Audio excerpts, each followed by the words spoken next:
Doncs anem a començar. Benvinguts i benvingudes en aquest espai de la Por com a camí, on ja sabeu que xerrem amb persones que tenen temes molt interessants a comentar-nos sobre el benestar emocional, sobre la gestió de les emocions i sobre tots aquests temes que ens interessen. I avui tenim amb nosaltres a la Núria Busquet. Hola, Núria, què tal? Com estàs? Hola, estic molt bé, gràcies. Gràcies per convidar-me. Gràcies a tu. La Núria és escriptora i traductora i fa poquets mesos que ha publicat el seu darrer llibre, una novel·la, en l'obra, diria, més personal teva, Núria, que és el llibre Fam. I sobre ell i sobre els temes que tracta el llibre ens agradaria comentar avui aquí en el podcast. Fam, Núria, és el crit d'una mare, no? És el crit d'una mare en forma de monòleg, on tu expliques l'experiència de ser mare d'una filla amb trastorn alimentari. I a mi un dels temes que m'ha cridat més l'atenció del llibre, potser per la meva edat, potser pel fet de ser mare, doncs és com tractes i com parles del paper de la mare, perquè lògicament aquest llibre està escrit des de la teva mirada. I com parles de la figura de la mare patidora, que és com aquest nom i adjectiu que sembla que van junts, no? Mare patidora. És a dir, si ets mare, patiràs. I si ets mare, has de patir. Si no pateixes, no ets bona mare. No? I m'agradaria que me'n parlessis una mica. A veure, en realitat és un llibre contra la mare patidora, però escrit des d'una mare patidora. És a dir, que és una mica una contradicció, no? Jo tenia aquesta idea des de petita que m'havien transmès, no?, de que una mare era algú que patia. Llavors, i fins i tot en el llibre en parlo, no?, que quan em vaig quedar embarassada hi va haver gent que em va dir no deixaràs mai més de la vida de patir, no? I jo des de sempre havia intentat molt no patir, no? Prendre-m'ho des d'una altra perspectiva, canviar la idea que es tenia de la maternitat des de la meva vida personal. I el fet que arribéssim al punt del trastorn mental de la meva filla i començar a patir molt de veritat, era com una revolució per mi, perquè jo havia intentat apartar-me d'aquesta idea de la mare patidora i de cop era una mare patidora i no era res més que una mare patidora, no podia ser res més, no? Tots els intents que jo havia fet durant la vida, no?, d'apartar-me, intentar no ser només mare, se'n va anar en orris quan la meva filla es va posar malalta.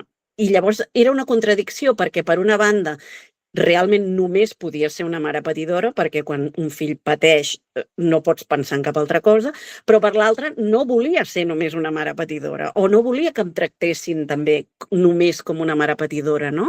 I és una cosa que és una lluita que encara tinc, Sí que és veritat que sembla que socialment s'espera que pel fet de ser mare hi ha aquest patiment hi hagi de ser i que fins i tot, que és una cosa que tu planteges en el llibre, hi ha alguna frase així com que dius les dones viuen i les mares pateixen. I que, a més, el fet de pressuposar que una mare pateix per natural treu molta força al propi patiment, perquè quan estàs patint de veritat sembla que sigui una cosa ja de natural, sembla que sigui l'estàndard, no? Pateixes en moments concrets. En canvi, el patiment del pare sembla que estigui molt més entès. Quan un home pateix, mare de Déu, no?, s'atura el món. En canvi, quan les dones patim, sembla una cosa que entra dintre la normalitat. I jo volia sortir molt d'això, perquè no crec que sigui la base de l'amor, no ha de ser el patiment, si no, no sé què estem fent. No? I que pels fills tampoc no és gens bo, perquè una cosa és que vegin els pares patir quan hi ha coses que fan patir i l'altra és que el patiment estigui ja incorporat dintre la seva relació, no?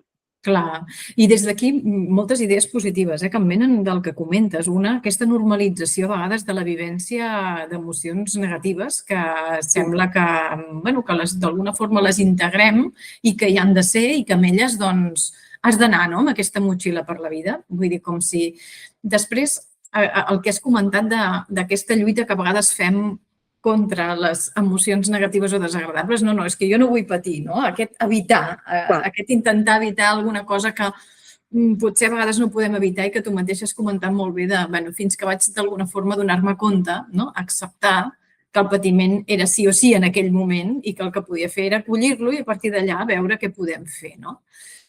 Va haver-hi molt de temps en què jo, i ara estic parlant des de la meva història personal, no? En què jo em negava a patir i l'únic que feia era lluitar.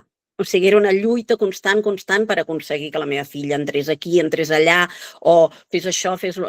En el moment en què vaig sentir certa pau o vaig començar a estar millor, no va ser perquè la meva filla estigués millor, sinó perquè vaig acceptar que en aquell moment no depenia de mi que la meva filla es posés més bé o més malament. Jo ja havia fet la lluita per tenir-la en un lloc on cregués que la cuidaven, no? I a partir d'aquí, a mi el que em tocava era acceptar allò i viure-ho de la millor manera possible per acompanyar-la. Fins que no vaig fer aquest clic, vaig estar molt embogida i això es reflecteix en el llibre, no? I el patiment era tan gran i jo estava tan enrabiada perquè volia trobar una solució que no hi era, no? Que era patir per patir.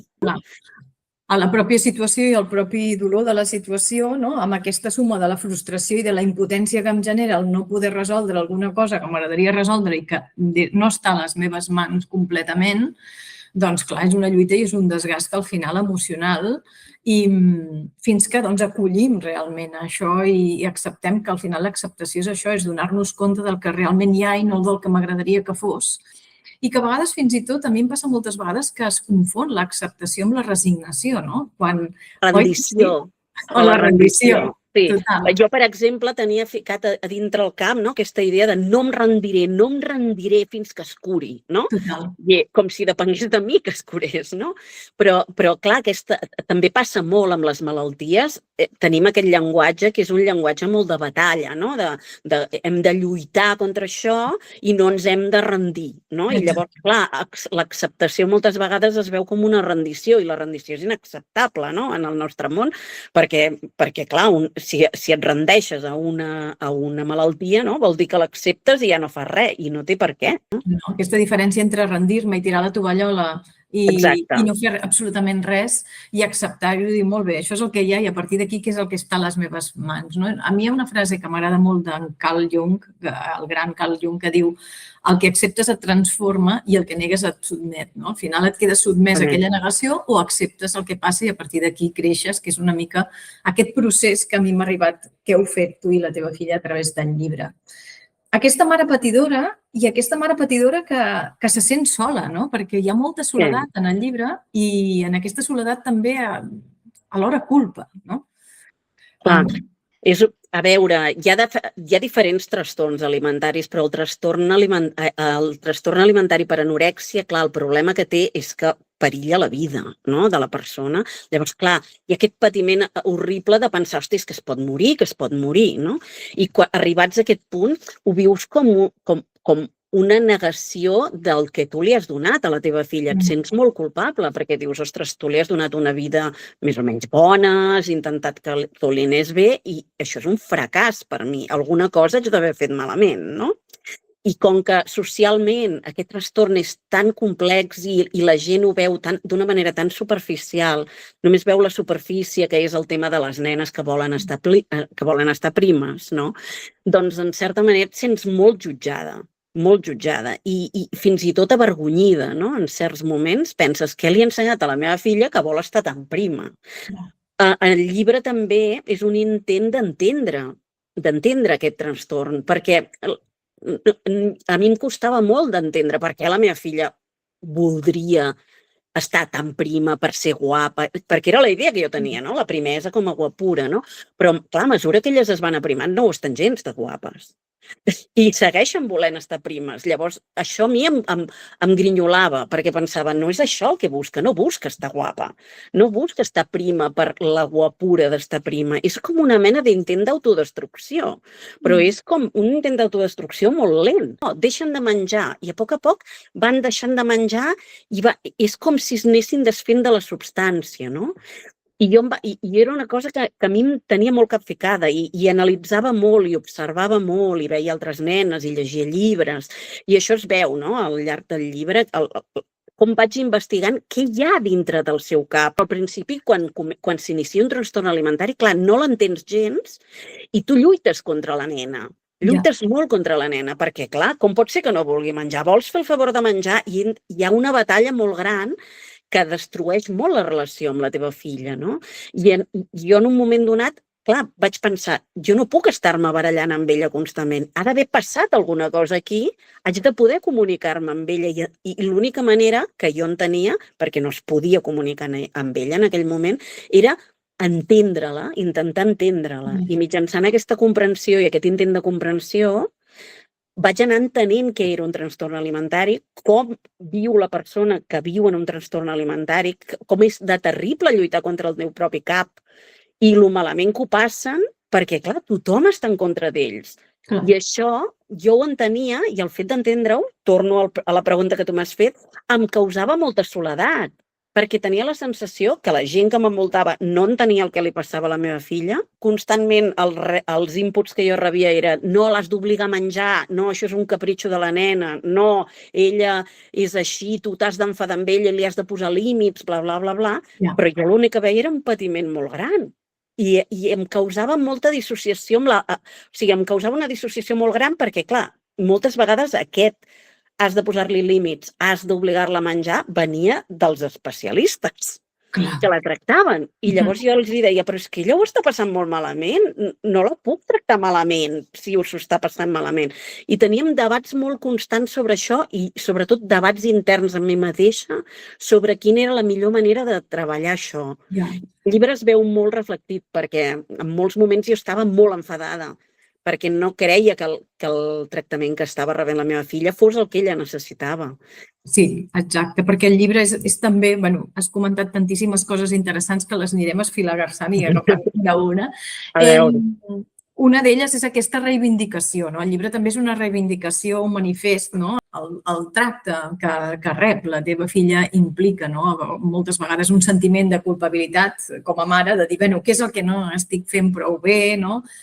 Com necessitem més comprensió i menys culpabilitat per part de les persones que estan atenent, persones, en aquest cas, com la teva filla, que segurament amb una formació diferent, en la que segur que tècnicament estan preparats com un 10, però que moltes vegades aquesta mirada més humana, més empàtica, més comprensiva, doncs no es té, i que si es tingués ajudaria a viure i a conviure millor amb una situació que és igualment de difícil però que ajudaria a conviure-hi millor. I penso que és un bon crit d'alguna forma d'alerta de dir, bé, què estem fent a l'hora de tractar la salut mental i no és res, al contrari, contra els professionals que fan el que poden i amb els recursos que tenen, però sí que si ens ho plantegem de manera global, com a societat fins i tot, com mirem la salut mental, com l'atenem. A vegades la mirem com un problema absolutament individual, quan és un problema social i comunitari, no? Correcte. Hi ha molts temes que es poden treure d'aquí, perquè, clar, la salut mental, quan tu no vius un episodi greu de salut mental, tot i que jo penso que tots tenim els nostres propis episodis de salut mental, però és que el propi nom de salut mental a mi ja em grinyola, no? Perquè, clar, ho assumim com una cosa que té a veure amb una malaltia, no? Perquè per això en diem la salut, no? I que jo ho entenc, perquè, clar, l'Organització Mundial de la Salut diu que el benestar físic el benestar no ha de ser només físic, sinó també mental, emocional, bla, bla, ja ho entenc, no? Però, clar, si ho mirem des d'un punt de vista de salut, entenem que aquestes persones estan malaltes, no? I llavors s'han de curar, no?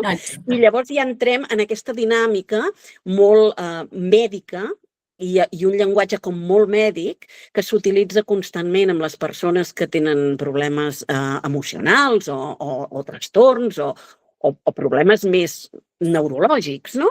I que moltes vegades no té tant a veure amb un desajust que es pot arreglar amb una pastilla, que en alguns casos sí, a veure, que no estic en contra 100% dels tractaments farmacològics, però en molts casos hi ha moltes coses que tenen a veure amb aquell estat emocional, amb aquell estat de salut mental, que no necessàriament tenen a veure amb el tema físic, no?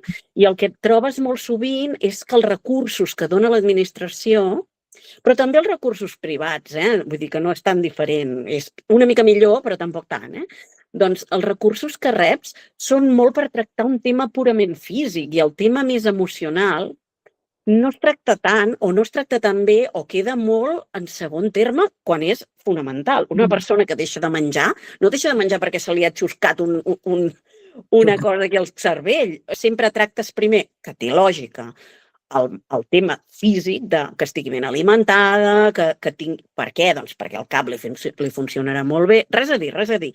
Però clar, un cop aquesta persona ja està ben alimentada i ha recuperat la salut física, el tema emocional i mental queda com en segon pla i bueno, ja et donarem hora, saps? I llavors, clar, o sigui, no és un peix que es mossega la cua, no acabes mai de remuntar. I això és horrorós, perquè clar, ella puja de pes, baixa de pes, puja de pes, baixa de pes, i així constantment. Ho tractem des d'un punt de vista molt físic i molt poc emocional. Però no només emocional. Jo, a vegades, se'n riuen de mi, no?, els meus fills o la gent que em coneix, perquè em diuen que sóc una flipada, però jo crec que hi ha també un tema fins i tot espiritual. Una manera de ser al món que no té tant a veure tampoc amb els traumes, que també, però un tema més del propi caràcter, la manera com aquella persona està alineada amb el món, i això no es té mai en compte, no? Tot el que es té en compte és sempre un punt de vista mèdic, no? Que és necessari, però és absolutament, o sigui, és absolutament el mínim que es pot fer per a aquestes persones, que ja ho entenc, perquè vivim en una societat en què predominen els diners, en què... Això ja se sap, no? Però que al final tots estem afectats per la nostra manera d'estar al món, no? I és veritat també que la societat en què vivim és una societat molt cruel amb les emocions, amb la manera d'estar al món de la gent, molt poc humana. I això s'ha de tenir en compte i s'ha d'allunyar una mica. A mi m'agradaria, si jo pogués fer una carta als Reis, del que voldria, no? Aquí la podem fer. A mi m'agradaria un tractament de les persones amb problemes mentals més humà, més allunyat del sistema sanitari. Entenc que en la bata blanca sempre hi ha aquest tema de l'autoritat, de la persona... Ja ho entenc, entenc el per què. Però crec que en aquests casos en què són persones que necessiten un acompanyament emocional, la bata els allunya moltíssim. Per exemple, és una tonteria meva, és un exemple molt concret, no? Però un exemple d'això que et dic, no? Per mi, el fet que la salut mental, que els trastorns mentals, que els problemes emocionals hagin d'anar acompanyats, tan enganxats amb el que és pròpiament la salut física, no m'acaba de fer el pes. I penso que algunes persones potser els ajuda, a altres potser no. I crec que faríem bé d'allunyar-ho una mica. Més que res perquè crec que les persones ens ajudaria també a no tenir aquesta sensació que estem malalts. Un trastorn mental potser no es cura mai i has de conviure, saps? I aquesta idea que t'has de curar també t'omple de culpa, perquè i si no em curo, què? És culpa meva que no em curi, no? I entres en unes dinàmiques que són una mica tòxiques en tot això. Al final és aportar recursos a la persona, no? Perquè d'alguna forma entenc que en aquestes situacions la persona no pot gestionar algun patiment que té i, per tant, aquest patiment l'aboca amb aquesta mena, entre cometes, no diria d'addicció, però bueno, una mena d'addicció en el fet de no menjar en aquest... És el més semblant a una addicció que hi ha, Per fer una comparació, perquè per fer una comparació que segurament els especialistes dirien ui, què estan dient, no? Però com que aquí no en som d'especialistes, doncs potser ho podem dir. Però sí que és veritat que aquest acompanyament emocional paral·lelament estaria molt bé que es donés tant amb les persones que l'estan patint el trastorn com amb les persones que acompanyen aquest trastorn, les persones que sou referents i que moltes vegades no us acompanya ningú per poder donar un bon acompanyament emocional en aquests fills i aquestes filles que viuen situacions a vegades ho has comentat abans, no? També de molt d'enuig, de molta ràbia, de molta impotència, de no saber què fer, que l'aboquen a les persones referents i que això té un impacte en la relació. També en el llibre parles molt d'aquest sentiment compartit de ràbia i viscut diferent i expressat diferent des de la mare i des de la filla, també. I la culpa també. Ella també sentia i sent molta culpa, perquè clar, quan un té un trastorn d'aquest tipus i li costa sortir-ne, hi ha una part que és voluntària, o sigui, ha de voler posar-se bé per poder posar-se bé, però si no pot, és perquè no pot voler.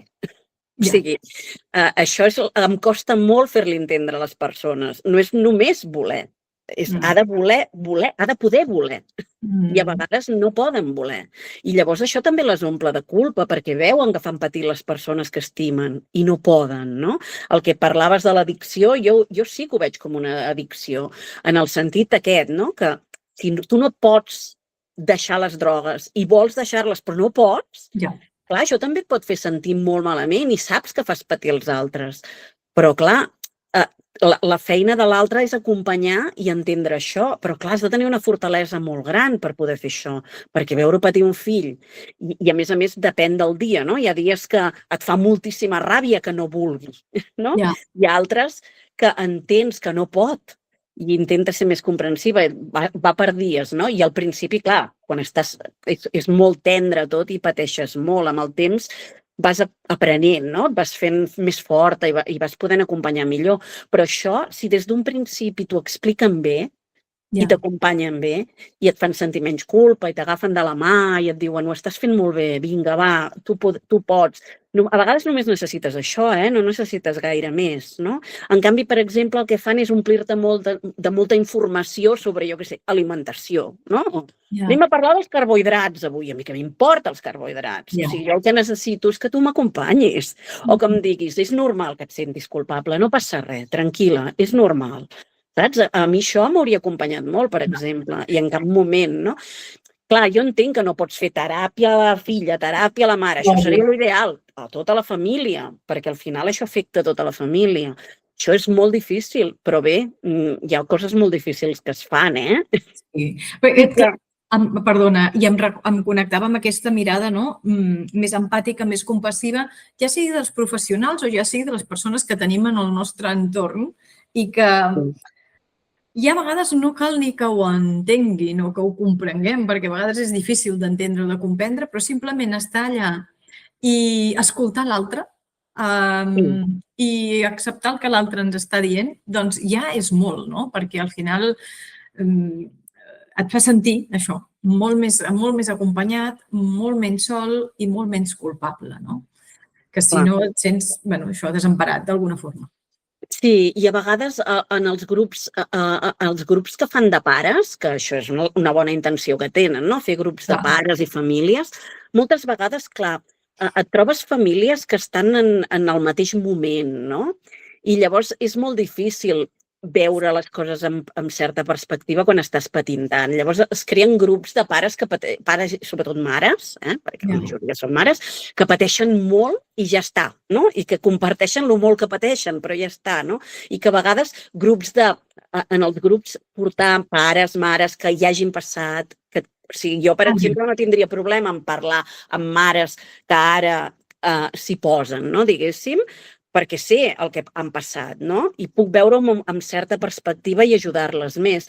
A vegades el que em trobava jo, no?, era que jo potser era més forta i havia d'ajudar persones que estaven més malament que jo, quan jo també estava malament, no? I llavors m'acabava esgotada després dels grups de mares, no? Perquè havia estat ajudant altra gent quan jo també necessitava ajuda. Entres en unes dinàmiques que són una mica empitjoren una mica tot plegat, no? I també, clar, a vegades, si són grups d'aquests, hi ha una nena, per exemple, que li va bé i se'n surt, no? Llavors entres en aquella idea de per què la meva no, per què la meva no se'n surt i la seva se'n surt. Saps? Acaben sent una mica tòxics, aquestes ajudes que reben les famílies. I a vegades una ajuda potser més individual o una ajuda amb famílies que ja hi hagin passat o que no se n'hagin sortit però que segueixin lluitant i que estiguin en un altre moment del trastorn, ajudaria molt, penso jo. Potser ajudes més properes, no? Entre pares i mares, però potser més properes i menys grupals. Bueno, és una proposta. Això també és veritat, i ho dic així, que quan el teu fill es cura, quan la teva filla... Un trastorn alimentari és un patiment tan gran per les famílies que quan les filles es curen o surten del trastorn, en molts casos, moltes famílies no volen ni tornar-hi a pensar. És lògic, O sigui, és molt entren en comprensible. aquesta... Que això també és un trastorn en si mateix, O sigui, negar el trauma i vinga, seguim vivint, no? Perquè si en algun moment... Clar, això fa que en algun moment, si aquella nena doncs fa una recaiguda o el que sigui, el trauma és molt més gran, perquè clar, aquella por sempre hi és, no? Que suposo que la té tothom, no? En el meu cas, com que no, la meva filla no està curada, sinó que segueix el seu procés dintre i que no... Jo ja he acceptat que, bueno, doncs, jo crec que algun dia se'n sortirà, però no està tenint un trastorn alimentari d'aquells que duren un mig any i ja està, saps? Hi ha trastorns que són molt més crònics, es cronifiquen, hi ha coses que afecten més la persona. La meva filla va començar molt joveneta i ha desenvolupat, diguéssim, tota la seva personalitat amb el propi trastorn, no? I llavors és molt difícil sortir d'aquí perquè porta tota l'adolescència amb el trastorn. Jo ho visc des d'una altra perspectiva ara, no? Però entenc que una persona que ho va viure durant uns mesos no vulgui tornar-hi a pensar mai més de la vida. Ja ho entenc, És complex, és molt complicat. I clar, tot el que té a veure amb la ment, les emocions, és absolutament misteriós. Sí, i és molt complex, realment. A tu què t'ha ajudat, Núria, a canalitzar tota aquesta barreja de sentiments per les que has anat passant i per les que segur que a vegades estàs? T'ha ajudat el llibre? On has trobat ajuda? Què és el que has fet per poder gestionar? Ha sigut una combinació, Hi ha la combinació del temps, perquè el temps passa i vulguis que no, tu vas fent, diguem que fas tractes amb el temps, no? Què vol dir, això dels tractes? Sí, bueno, suposo que això té a veure amb l'edat, però coses que et sembla que no acceptaràs mai o que no podries superar mai, no? I a mesura que passa el temps, doncs tu aprens a conviure amb certes coses i ja està. És un aprenentatge de la vida, no té més. Em sembla madurar una mica. Però el llibre m'ha ajudat molt. A mi m'ha ajudat molt la literatura i en el llibre surt. Parlo dels llibres que jo he llegit i de les cites que a mi m'han fet pensar en una cosa o altra. Llegir m'ha ajudat molt a estar pendent d'una altra cosa. Però entenc també que pot ser que la lectura no et vagi bé perquè no puguis concentrar-te en la lectura en un moment concret, no? Però a mi treballar, que jo per sort soc traductora i per tant traduir és com llegir, no? Però amb més atenció, a mi m'ha ajudat molt perquè jo em ficava dintre un llibre i ja desapareixien tots els meus problemes, no? Però no només la lectura, que per mi és la meva base, no? Funcional de la vida, perquè no és només d'ara, ha sigut tota la vida, que la lectura a mi m'ha portat molt, no? També l'art, la música, qualsevol cosa que tingui a veure més amb el que dèiem de l'esperit. I menys en el funcionament diari, en el dia a dia, que és tan desagraït, a mi això m'ajudava a tolerar la vida, o sigui, a tolerar la vida, no? Clar, em venia com tu buscaves o busques aquells canals que et permeten també expressar i deixar d'anar d'alguna forma aquella emocionalitat, un canal... Si la lectura em situa, és veritat, mentalment en un altre lloc i, per tant, d'alguna forma poso el foco en un altre lloc, però tot el que és l'escriptura o ballar o l'art, són aquestes vies per, d'alguna forma, treure'n fora aquella emocionalitat i permetre't exterioritzar-la, que això és una cosa que comentes també, alguna cosa que comentes en el llibre, de com, des de la teva mirada, generacions passades, doncs, expressaven més en fora, això que expliques tu de gestionar, expressar més en fora i que les generacions d'ara, d'acord amb com tu veus, doncs són més interiors i més tancades, potser més reprimides, més, no sé, tancats en aquest món digital i que això també d'alguna forma perjudica emocionalment. Clar, és que a més és una contradicció, perquè ells s'expressen... Jo tinc 3 fills adolescents, llavors ells s'expressen molt més del que ens expressàvem nosaltres, però la seva expressió és molt més superficial, perquè té a veure la mirada de l'altre, no? O sigui, quan s'expressen volent que els vegin d'una determinada manera. I clar, aquí hi ha un problema, perquè una part del que jo volia expressar en el llibre era la meva vulnerabilitat i tots els meus defectes. O sigui, una part del que jo volia dir en el llibre era és que no sóc tan bona, ni tan perfecta, ni tan maca, i m'és igual, mireu-me com sóc, no? És com una mica el contrari del que intenten els adolescents avui en dia amb Instagram i amb els TikToks i tot plegat, no?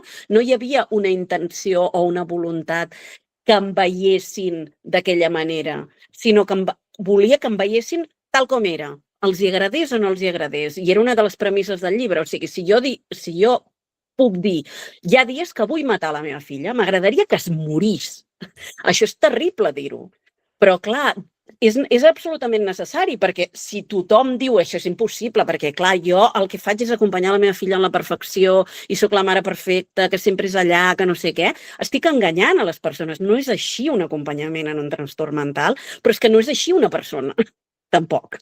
Una persona està plena de contradiccions i d'horrors, i aquests horrors, una cosa és pensar-los i l'altra dur-los a terme. I evidentment que no mataré la meva filla, no la mataria mai de la vida, no? Però que pugui pensar, hosti, tu, que acabem d'una vegada perquè estic patint tant. Clar, això ho hem pensat els pares sense trastorns mentals, entens? Llavors, per mi era molt necessari fer aquest exercici de mostrar la imperfecció i que m'agradaria que també fessin els joves. I n'hi ha que ho fan, segur que sí. Però hauríem de fer més. Buscar, sense exagerar, perquè clar, com que sempre busquem els likes, el no sé què, el no sé quantos, sempre acabem, no?, buscant l'exageració. Tampoc es tracta d'això, però mostrar la humanitat, sí, expressem-nos, però expressem-nos tal com som, no com volem que ens vegin. Però bueno, això també té a veure amb l'adolescència. Tinc l'esperança que amb els anys passi, no? Sí, espero. És un acte de coratge i de valentia, Núria, el fet de posar sobre la taula aquesta vulnerabilitat i aquesta humanitat que no està tan ben vista en el món actual, no? Comentaves, no? Vivim en un món on sembla que fins i tot a vegades no s'accepti o no es valori o no es vulgui veure el fet de que som vulnerables, que tenim defectes, que ens equivoquem, que fracassem, que necessitem aixecar-nos. I es ven més aquest món de mentida, en el que sembla que hi hagi aquesta felicitat impostada i imposada, que també és una anàlisi que tu fas en el llibre, Totalment. De com vivim en aquest món que promou aquest perfeccionisme, aquest no equivocar-te, aquest ser perfecte, ser meravellós, ser guapíssim i no fallar mai, com això d'alguna forma va entrant en les nostres ments, ens afecta emocionalment, i com això també diu alguna cosa de les persones que pateixen un trastorn com el de la teva filla, com això l'ha afectat, i també això ho lligaria amb el que explicaves tu abans, de com aquest trastorn té alguna cosa a veure amb el fet de no trobar-te bé en aquest món, d'intentar buscar el teu lloc i trobar-li un sentit i un significat a la teva vida, en el que et fa sentir feliç, però que no el trobes, no el trobes. Sí, a veure, jo parteixo de la base que la malaltia de l'anorèxia és la malaltia de la perfecció. El que busquen és la perfecció, però clar, no hi arriben mai. Clar, perquè ella vol estar més prima que ningú, però clar, no pot estar perfectament prima, perquè perfectament prima és la desaparició. O sigui, no hi ha... Llavors, és aquesta tendència a ser més i més i més perfecta. Les nenes, de fet, és famós que les nenes amb trastorns alimentaris, i dic nenes perquè la majoria són nenes, però també hi ha nois, les noies amb trastorn alimentari són noies molt perfeccionistes, molt tossudes, que tenen una capacitat de concentrar-se en una cosa i fer aquella cosa i fer-la millor que ningú. De fet, moltes de les noies amb trastorns alimentaris, com la meva filla, poden passar-se anys ingressades en hospitals i en centres i igualment treure's una carrera, o sigui, és una cosa extraordinària, però aquesta voluntat de perfecció no s'acaba mai, és una lluita contra el seu propi cervell que les matxaca molt i els diu constantment que no són perfectes, I això en un món que tendeix a aquesta perfecció i que ens diu constantment que hem de ser perfectes, clar, no ajuda gens, no els ajuda gens. El món, en lloc de dir-nos, però si no hi ha ningú perfecte, però si tots som imperfectes, si mira, aquest té granets, aquest té no sé què, en lloc de fer això, el que fem és veure el món a través d'una pantalla que ja està fet amb filtres i altres històries, i que, a més, on tothom és feliç, tothom està bé. Clar, o sigui, en realitat, estem alimentant aquest desig de perfecció. Vull dir que hi ha un tema ja més de la manera com concebem el món i la societat. I aquí ja ens n'anem ja totalment del que és la pròpia persona, no? I hi ha una anàlisi social, que en el llibre també en parlo. Hi ha una anàlisi social d'això. Per una banda, desitgem no patir. No volem patir, de cap manera. Per l'altra, volem ser perfectes i volem ser feliços, sense patir. Llavors, o sigui, són coses que no poden encaixar. No encaixen. Són peces que no encaixen. Aquests són dels grans malentesos, no?, respecte a la felicitat i el benestar de les persones. Primer, negar el malestar. O sigui, un dels primers aprenentatges és això, és precisament entendre que el malestar hi és i vulguis o no, malauradament hi és, forma part de la vida, i que per poder assolir el benestar hem d'acceptar el malestar i entendre que hi és. Però com a pares, saps què ens passa? Que moltes vegades tampoc ajudem els fills a acceptar aquest malestar, perquè ens fa molta por que ho passin malament. Sí, els hi traiem les castanyes del foc, i jo me n'adono, jo confesso, també ho faig, de treure'ls les castanyes del foc perquè no pateixin o perquè no s'hagin d'enfrontar certes coses, no? Perquè volem que siguin molt feliços. Aquesta felicitat a tota costa. Sempre i a tota hora, i sobretot un altre dels malentesos que ha sortit aquí, i que és aquest viure la felicitat o voler viure la felicitat com alguna cosa absolutament estable, inamovible i que hi serà sempre i ha de ser sempre a la meva vida, per tant no accepto el malestar, i situar la felicitat a fora, sobretot a fora de tu, quan passi alguna determinada cosa o quan tinguis, sobretot, algun determinat bé material, que és un dels grans malentesos, i des d'aquí ens atrapem en aquest consumisme insaciable per poder satisfer necessitats internes. Clar, quan intento satisfer una necessitat interna amb alguna cosa externa, no funciona. I fins que no aprenguem o anem aprenent que aquesta felicitat són aquells petits moments en els que un pot estar bé i que moltes vegades és l'aquí i ara de petites coses i petits moments, doncs anirem situant a fora i lluny el que és el benestar i no l'atraparem mai. Acabarem sent infeliços i insatisfets. Correcte. I llavors tenim una barreja de depressions i ansietats, perquè l'ansietat al final és el desig del futur, no? I és un viure constantment en el futur, i que és on ens pretenen fer viure, perquè, clar, sempre estàs pensant quan arribin les vacances, quan jo tingui això, quan compri això, quan... I vius constantment en aquest futur, de manera que no pots ser mai feliç, perquè la felicitat és present, no pot ser futura, no? Però, clar, el desig de felicitat ens manté molt enganxats, no? I és una felicitat en si mateixa i que va molt unida al consum. I això, clar, li va molt bé el sistema, no? Que estiguem desitjant constantment. Bé, ara estem fent aquí una anàlisi com molt filosòfic. És així, tal qual. És la materialització d'aquest desig de felicitat quan és molt més senzill i simple. Al final és assaborir els moments de la vida i aprendre a donar-te compte d'allò positiu que sí que t'està passant dia a dia. Des d'aquí, en el punt que estem ara, m'agradaria abordar un altre dels sentiments que tu també tractes en el llibre, que és l'esperança, perquè el llibre també és esperança, que és un dels sentiments que cal alimentar més, mira, i dic alimentar just en aquest tema, sí, bona paraula, mai millor dit, que és un dels sentiments que considero que cal alimentar més en processos com el que vosaltres esteu vivint. Què és el que t'ha ajudat, Núria, a cultivar aquesta esperança? Com ho has fet? Jo crec molt en les persones i penso que quan estàs molt trist o molt enfadat és molt fàcil odiar els altres perquè et dona la sensació que els altres són altres i tot els hi va bé amb ells, no? I va tot malament, no? Però en realitat vas trobant-te persones que et van donant coses, no?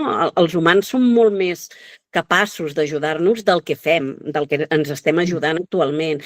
I també penso que l'esperança és molt revolucionària, en realitat, perquè la desesperança et porta a la inacció, no fas res si estàs desesperat.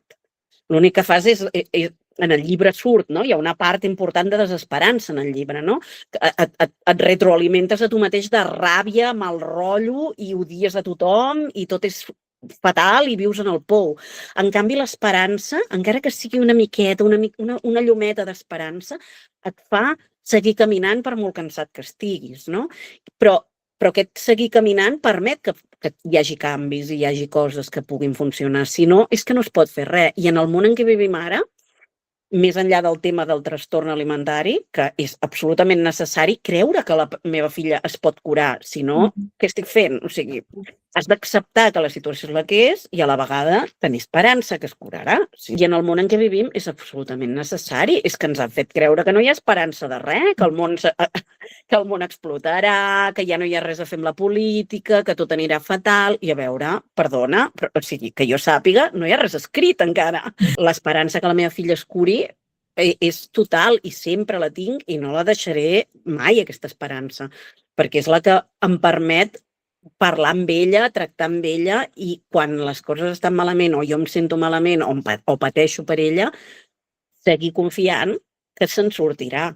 Creure al final en les possibilitats, en la potencialitat, no? Creure en els altres com a motor també per continuar I tant, i tant. Que fomenta aquesta motivació. I de tot aquest procés, a partir de tot el procés que tu has viscut, de tot aquest creixement absolutament, segurament, a nivell personal que has fet i que també ha ajudat a créixer a la teva filla, què diries a pares i mares que estiguin passant per una situació similar, saps? Què t'hagués anat bé a tu, que algú en aquesta circumstància t'hagués dit i dius, què els hi diries? Jo els diria que prioritzin per damunt de tot l'amor, però no l'amor així general, l'amor cap a la persona que pateix, que recordin que encara que sigui, que pot arribar a ser molt odiosa una persona així, prioritzin l'amor, perquè l'amor és el fil que els lliga amb la persona que ho està passant malament i és el fil que pots estirar perquè aquesta persona pugui sortir d'allà. És a dir, una persona que pateix un trastorn alimentari, com una addicció, com qualsevol cosa, destrueix i fa enfadar molt a la família, no? Però aquest amor és l'única eina que tens realment per treure-la d'allà. L'amor que tu li puguis donar i que ella sàpiga que rep i que hi és. Encara que moltes vegades no tinguis ganes de donar-li, i encara que moltes vegades estiguis molt enfadada i molt enrabiada amb ella, però això ha de ser prioritari, més que altres coses, crec jo. I per mi, en el moment en què em vaig asseure i vaig dir jo vull amor al meu voltant, no penso enfadar-me ja més, ja no penso enrabiar-me ja més, realment crec que la meva filla va millorar entre mil cometes, però ella realment va veure que jo era allà. I aquest acompanyament ha de ser molt amorós per totes les parts, no només per la part familiar, que evidentment l'amor de la mare doncs és l'amor de la mare, però els professionals que tracten aquestes persones poden trobar que és un tractament molt desagraït, el d'un trastorn alimentari, i ells moltes vegades han de fer el paper del dolent, però aquest paper fet amb amor acompanya molt bé les persones, i això és una cosa que no hem d'oblidar mai, perquè al final és el que volem els humans, que ens estimin i ser estimats i estimar. No és tan complicat, Tenim un cervell molt complicadíssim i per això tenim els problemes que tenim. Però en realitat tot està aquí, no està aquí dalt. Jo crec que podem acabar amb aquesta idea de com aquesta mirada més amorosa, més compassiva, no? Pot ajudar realment a mirar més enllà del trastorn, que és el que ens fa ràbia i que és el que ens pot posar en aquest lloc tan odiós, però que més enllà d'això hi segueix havent-hi aquesta persona i que des d'aquesta mirada molt més afectuosa podem rescatar-la millor. Moltes gràcies, Núria, per tot el que ens has ajudat. Gràcies a tu, Esther. Ha sigut un plaer parlar. A vegades parlo molt i m'enrotllo molt, però és que també és agradable que t'escoltin.